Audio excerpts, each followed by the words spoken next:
बॉलीवुड की एक्ट्रेस मलाइका अरोड़ा के वालिद ने छत से छलांग लगाकर खुदकुशी कर ली। बॉलीवुड की एक्ट्रेस मलाइका अरोड़ा से मुताल्लिक अफसोसनाक खबर आ रही है। एक्ट्रेस के वालिद इस दुनिया को अलविदा कह चुके हैं। बताया जा रहा है कि मलाइका अरोड़ा के वालिद ने बांद्रा में अपने घर की तीसरी मंजिल से छलांग लगाकर खुदकुशी कर ली।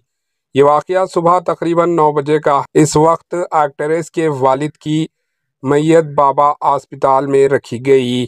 यह खबर आते ही मलाइका अरोड़ा के साबिका शौहर अरबाज खान अदाकारा के घर पहुंच गए। पुलिस का कहना है कि लाश को पोस्टमार्टम के लिए भेज दिया गया है और तफ्तीश जारी है।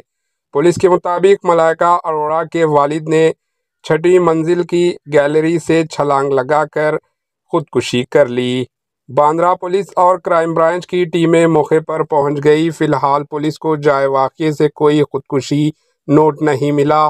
बताया जा रहा है कि मलाइका के वालिद कुछ दिनों से बीमार थे।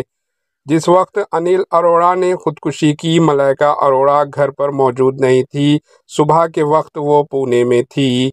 वाक़ये की इत्तला मिलते ही वो पुणे से मुंबई के लिए रवाना हो गई। इस खबर के बाद कई मशहूर शख्सियतों ने भी अदाकारा के घर पहुंच रहे हैं।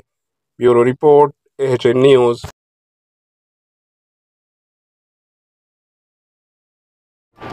एएचएन न्यूज़ को लाइक करें, शेयर करें और सब्सक्राइब करना ना भूलें।